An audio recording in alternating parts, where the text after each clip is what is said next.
Israel, America और Iran के साथ जंग में रूस पूरी तरह से ईरान के साथ एक तरह से खड़ा नजर आया है। इस जंग में जो मजबूती दरअसल ईरान को मिली वो चीन और रूस जैसे बड़े मुल्कों की तरफ से जो एक बड़ा सहारा ईरान को मिला, इसकी वजह से ईरान कहीं ना कहीं पूरी मजबूती के साथ इस जंग में खड़ा रहा। और अब जब जंगबंदी चल रही है, जब अमेरिका लगातार धमकियों का सहारा ले रहा है, जब अमेरिकी सदर डोनाल्ड ट्रंप लगातार प्रेस कॉन्फ्रेंस कर रहे हैं और ईरान को धमकाने की, ईरान को डराने की कोशिश की जा रही है, ऐसे में ईरान ने अब एक ट्रंप कार्ड दरअसल खेला है और डोनाल्ड ट्रंप और अमेरिका के खिलाफ ये ट्रंप कार्ड दरअसल चला है ईरान ने। और वो ट्रंप कार्ड दरअसल ये है कि जहां अमेरिका ये चाहता था कि पाकिस्तान के जरिए से पाकिस्तान को सालिस बनाकर इस मसले को हल किया जाए, ईरान को बातचीत की टेबल पर लाया जाए, वहीं पर ईरान ने यह साफ कर दिया है। ईरान के वजीर खारजा दरअसल इस्लामाबाद पहुंचे थे, अब्बास अराक्ची, और वहां पर उन्होंने साफ कर दिया कि अमेरिका के साथ यानी आमने सामने अब कोई डील अमेरिका के साथ नहीं होगी। यानी ईरान चाहता है, क्योंकि ईरान को अमेरिका पर भरोसा नहीं है और शुरू से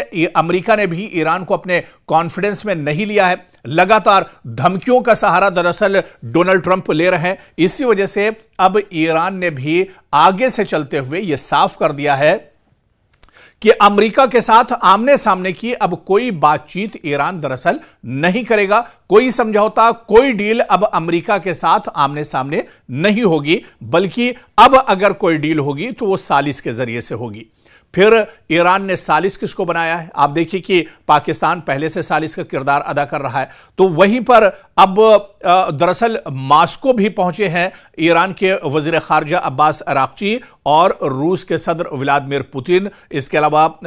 रूस के वजीर खारजा लारोव से उन्होंने लंबी बातचीत की है, मीटिंग की है, जो शर्तें ईरान की हैं वो दरअसल रखी है और किस तरह से अमेरिका पर दबाव डाला जा सकता है, ये दरअसल बताने के लिए रूस का यह दौरा काफी है। और सिर्फ अब्बास अराक्ची ने सिर्फ पाकिस्तान या रूस का दौरा नहीं किया है, बल्कि वो मस्कत यानी ओमान भी गए हैं और ओमान में भी उन्होंने दरअसल वहां पर भी बातचीत की है। यानी ईरान जिस तरह से अब इस डील को दरअसल करना चाह रहा है, मुज़ाकरात करना चाह रहा है, वो दरअसल कुछ बड़ी ताकतों को बीच में रख के करना चाह रहा है, ताकि अमेरिका जब भी बातचीत करता है बीच में धोखा दरअसल देता है, तो ऐसे में अमेरिका की चालाकी, अमेरिका के प्रोपेगेंडे और उसके धोखे से बचने के लिए ईरान ने खुद एक बड़ी पहल की है और इस बातचीत के बीच में न सिर्फ पाकिस्तान बल्कि रूस और ओमान को भी अब ईरान अपने साथ रख रहा है। और इसी वजह से आप देखिए कि हंगामी तौर पर ईरान के वजीर खारजा अब्बास अराक्ची ने इस्लामाबाद, मास्को और इसके अलावा मस्कत का दौरा किया है और यह हंगामी दौरा है, जहां पर रूस के सामने, पाकिस्तान के सामने और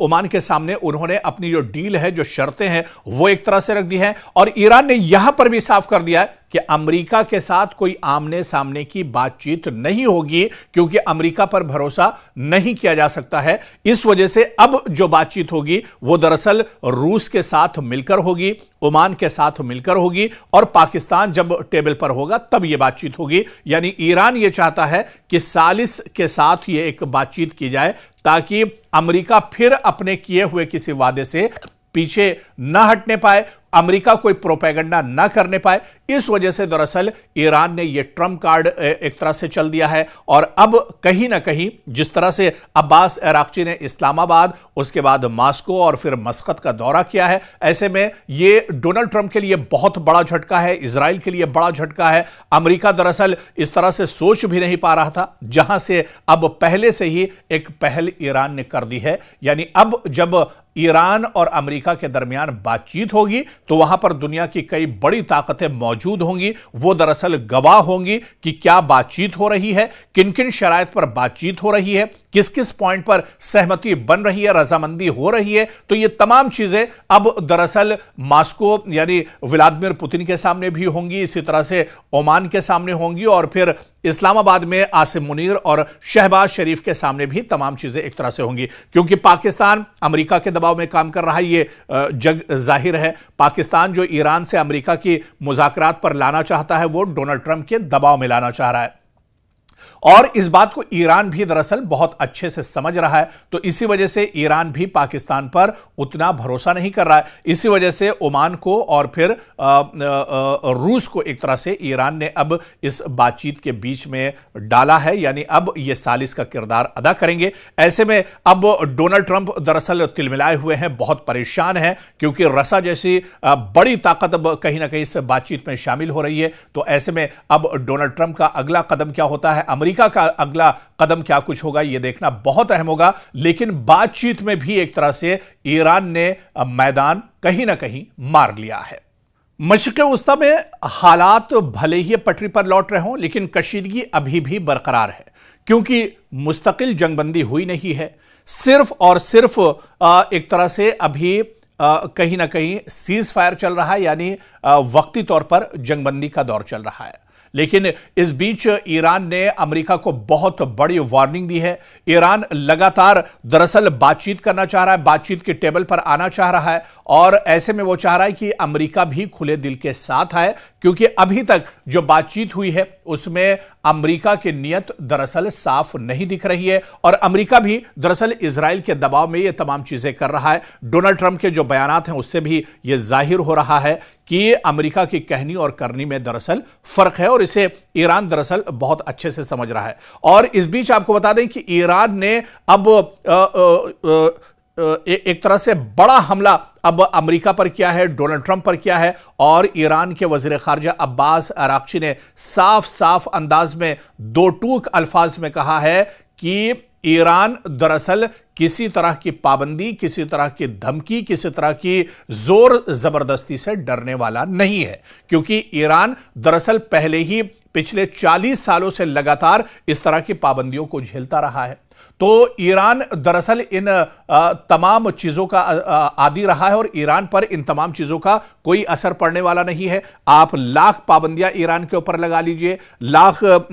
तरीके से उस पर दबाव बना लीजिए, लाख धमकियां आप दे दीजिए, लेकिन ईरान पर इसका कोई असर नहीं होगा। और इस बीच ईरान के वजीर खारजा अराक्ची ने कहा है कि अगर अमेरिका हद से आगे बढ़ता है तो फिर आखिरी जो बड़ा दांव होगा वो ईरान खेलने पर एक तरह से मजबूर हो जाएगा। फिर ईरान जो अभी तक अपने असलहे और अपना गोला बारूद ईरान ने छुपा कर रखा है वो भी एक तरह से निकल कर सामने आएगा। जिस तरह से इससे पहले की रिपोर्ट में हमने आपको बताया था कि इंटर कॉन्टिनेंटल जो मिसाइल है आईसीबीएम, उसका तजुर्बा दरअसल अब ईरान कर सकता है और ईरान की इस मिसाइल की जो रेंज है वो दरअसल वॉशिंगटन और न्यूयॉर्क तक भी पहुंचती है और जो माहिरीन है वो मानते हैं कि यह हथियार बहुत खतरनाक और एक बड़ी ताकत दरअसल ईरान के लिए साबित हो सकता है। इसके अलावा जिस तरह से अमेरिका बार बार न्यूक्लियर पावर की बात करता रहा है, हालांकि ईरान का यह कहना है कि न्यूक्लियर पावर अगर उसके पास एक तो है नहीं और अगर वो उस पर काम कर रहा है तो अपनी हिफाजत के लिए कर रहा है। ऐसे में ईरान के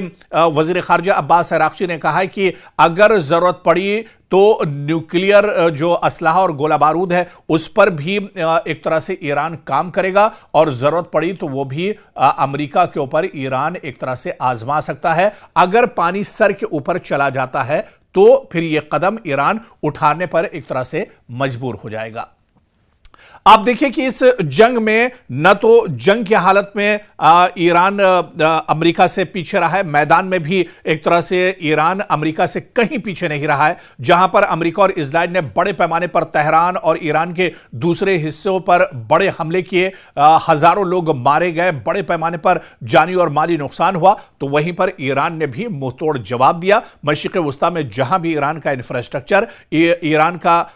अमेरिका का जहां पर तंसीबात जज्बात उनके हैं, उनके एयरबेस हैं, उनको बड़े पैमाने पर ईरान ने नुकसान पहुंचाया। इसके अलावा इजराइल के अंदर अलग अलग इलाकों में जो बड़े शहर हैं वहां पर ईरान ने बड़े पैमाने पर इजराइल को भी नुकसान पहुंचाया। तो जंग के मैदान में भी ईरान लगातार डटा रहा और जब बारी मुज़ाकरात की और बातचीत के टेबल पर आई तो वहां पर भी ईरान एक तरह से अमेरिका और इजराइल के मुकाबले में 20 नजर आया। बातचीत में भी अमेरिका दरअसल पूरा प्रोपेगेंडे का सहारा लेता रहा, लेकिन ईरान पूरे खुले दिल के साथ आया और इसी वजह से, क्योंकि अमेरिका के प्रोपेगेंडे की वजह से कहीं ना कहीं जो बातचीत है वो एक तरह से ईरान और अमेरिका के बीच में नहीं बन पाई। पहले दौर की बातचीत इस्लामाबाद में बेनतीजा रही, दूसरे दौर की बातचीत होने की उम्मीद थी लेकिन वो टेबल पर नहीं पहुंच पाए। लेकिन अब आगे से चलते हुए ईरान ने अमेरिका की जो चालाकी है उसे भांपते हुए ईरान ने इस बातचीत में रूस, ओमान और इसी तरह से पाकिस्तान को शामिल कर लिया है। और ईरान के वजीर खारजा अब्बास अराक्ची ने रूस, मस्कत और इसके अलावा इस्लामाबाद का ताबड़तोड़ दौरा किया है ताकि इसका असर अमेरिका पर पड़ सके। और इन्हीं दौरों के बीच में ईरान के वजीर खारजा अब्बास अराक्ची ने बड़ा बयान दिया कि अगर जरूरत पड़ी तो ईरान अपने सबसे खतरनाक हथियार का इस्तेमाल भी इस जंग में करेगा। ऐसे में दरअसल ईरान नहीं चाहता है कि जंग आगे बढ़े या जंग के जो असरात हैं वो पूरी दुनिया पर हों। ऐसे में अमेरिका को बातचीत के टेबल पर आना चाहिए। खुले दिल से अगर बातचीत होगी, किसी तरह की कोई बदनीयती नहीं होगी अगर बातचीत में, तो वो बातचीत करने के लिए तैयार है। जो शराइत ईरान की है, अमेरिका उन शराइत को मान ले तो बात एक तरह से बन सकती है। तो ऐसे में एक बार फिर से ईरान ने अमेरिका को बड़ी वार्निंग दी है और कहीं ना कहीं इस वार्निंग की वजह से जो अभी तक की सूरत हाल रही है, इन तमाम चीजों को देखते हुए यह कहा जा सकता है कि इस जंग में ईरान अभी भी कहीं ना कहीं एक मजबूती के साथ खड़ा है। लेकिन आगे का रद्द अमल, आगे का एक्शन प्लान जो है अमेरिका का क्या कुछ होगा, यह देखना बहुत अहम होगा। ईरान के वजीर खारजा अब्बास अराक्ची दरअसल लगातार इस वक्त दौरों पर हैं। जी हां, अब्बास अराक्ची क्योंकि अभी जंगबंदी चल रही है इजराइल, अमेरिका और ईरान के बीच में, और इस बीच जो इशारा दरअसल अमेरिका की तरफ से मिला था या ईरान की तरफ से मिला था कि बातचीत का दौर शुरू होगा। हालांकि बातचीत तो शुरू नहीं हो पाई, मुज़ाकरात शुरू नहीं हो पाए, लेकिन अब ईरान ने एक बड़ी पहल की। और जिस तरह से एक रिपोर्ट में भी हमने आपको बताया था कि ईरान के वजीर खारजा अब्बास अराक्ची 24 घंटे के अंदर दोबारा से इस्लामाबाद पहुंचे हैं और इस्लामाबाद में लगातार बातचीत का दौर चल रहा है।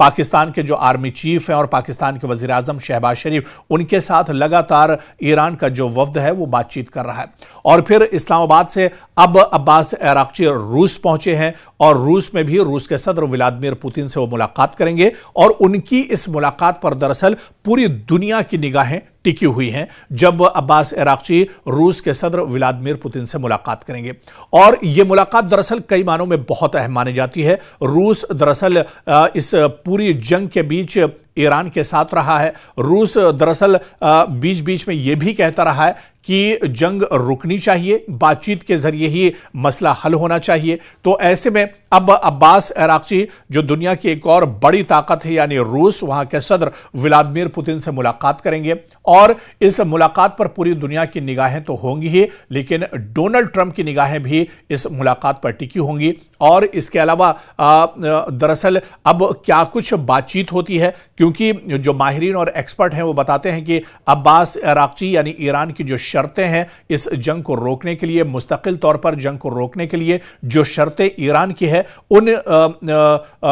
शराइत को लेकर दरअसल अब रूस पहुंचने वाले हैं, जहां पर वो रूस के सदर व्लादिमीर पुतिन से मुलाकात करेंगे और इस मसले को, इस जंग को मुस्तकिल तौर पर खत्म करने के लिए कोई बीच का रास्ता निकालने के लिए एक तरह से बातचीत हो सकती है। लेकिन क्या सबसे बड़ा सवाल यह उठता है कि अमेरिका जो लगातार डोनाल्ड ट्रंप धमकियों का सहारा इस बीच में लेते रहे, लगातार एक तरह से हठधर्मी करते रहे, तो क्या ऐसे में रूस और व्लादिमीर पुतिन की बात डोनाल्ड ट्रंप मानेंगे? ये बहुत इंपॉर्टेंट हो जाता है, क्योंकि आप खुद देखिए कि रूस लगातार जंग की हालत में है और रूस को कई बार अमेरिकी सदर डोनाल्ड ट्रंप ने पिछले दिनों जिस तरह से बातचीत हुई थी, रूस के सदर व्लादिमीर पुतिन और अमेरिकी सदर डोनाल्ड ट्रंप की मुलाकात हुई थी, एक लंबी मुलाकात और तारीखी मुलाकात थी, और यह कहा जा रहा था कि इस मुलाकात के बाद रूस एक तरह से हमले रोक देगा और फिर जो जंग चल रही है रूस की वो एक तरह से रुक जाएगी और यूरोप में कहीं ना कहीं हालात मगरिब में बेहतर होंगे। लेकिन व्लादिमीर पुतिन ने अमेरिका की बात और डोनाल्ड ट्रंप की बात नहीं मानी थी। अब जब ईरान एक तरह से रशा पहुंचा है और यहां पर व्लादिमीर पुतिन से ईरान के वजीर खारजा अब्बास अराक्ची की बातचीत होगी, क्या रूस जब फिर अमेरिका से अपील करेगा, दरख्वास्त करेगा डोनाल्ड ट्रंप से, क्या डोनाल्ड ट्रंप पुतिन की बात को मानेंगे, रूस की बात को मानेंगे? क्योंकि रूस एक तरह से पूरी मजबूती के साथ ईरान के साथ इस पूरी जंग में खड़ा रहा है। तो ऐसे में अब इस पूरी मुलाकात पर दुनिया की निगाहें टिकी हुई हैं। क्या कुछ ईरान का पैगाम होगा, ईरान का मसवदा, क्या कुछ ईरान की शराइत हैं जिनको लेकर ईरान के वजीर खारजा अब्बास अराक्ची व्लादिमीर पुतिन से मुलाकात करेंगे, रूसी सदर से मुलाकात करेंगे और तमाम चीजें उनके साथ रखेंगे, साझा करेंगे? यानी अब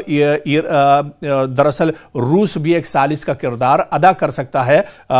ईरान और अमेरिका के इस जंग के बीच में। लेकिन इस बीच अमेरिकी सदर डोनाल्ड ट्रंप का भी बयान आया है। उन्होंने कहा है कि एक बार फिर उन्होंने उम्मीद जताई है कि बातचीत का दौर शुरू होगा और बहुत जल्दी जो जंग है इसका खात्मा एक तरह से किया जाएगा, क्योंकि अभी सीज फायर है, मुकम्मल जंगबंदी नहीं हुई है। लेकिन डोनाल्ड ट्रंप का जो बयान आया है, उन्होंने उम्मीद जाहिर की है कि बहुत जल्द ये जंग एक तरह से मुस्तकिल तौर पर खत्म होगी। यानी इस बयान से एक तरह से इशारा मिल रहा है कि पाकिस्तान और रूस और मस्कत जो बातचीत होगी, जो शराइत ईरान की होंगी, वो एक तरह से अमेरिका के सामने रखेंगे और हो सकता है कि अमेरिका इन शराइत को अगर मान लेता है तो मशरिक़ वुस्ता में जंग पर फुल स्टॉप लग सकता है और जंग पूरी तरह से खत्म हो सकती है। लेकिन पूरी दुनिया की निगाहें एक तरह से मास्को पर टिकी होंगी, जहां पर ईरान के वजीर खारजा अब्बास अराक्ची और रूस के सदर व्लादिमीर पुतिन की मुलाकात होगी। क्या कुछ बातचीत होती है, बातचीत किस नतीजे पर पहुंचती है, यह देखना अहम होगा।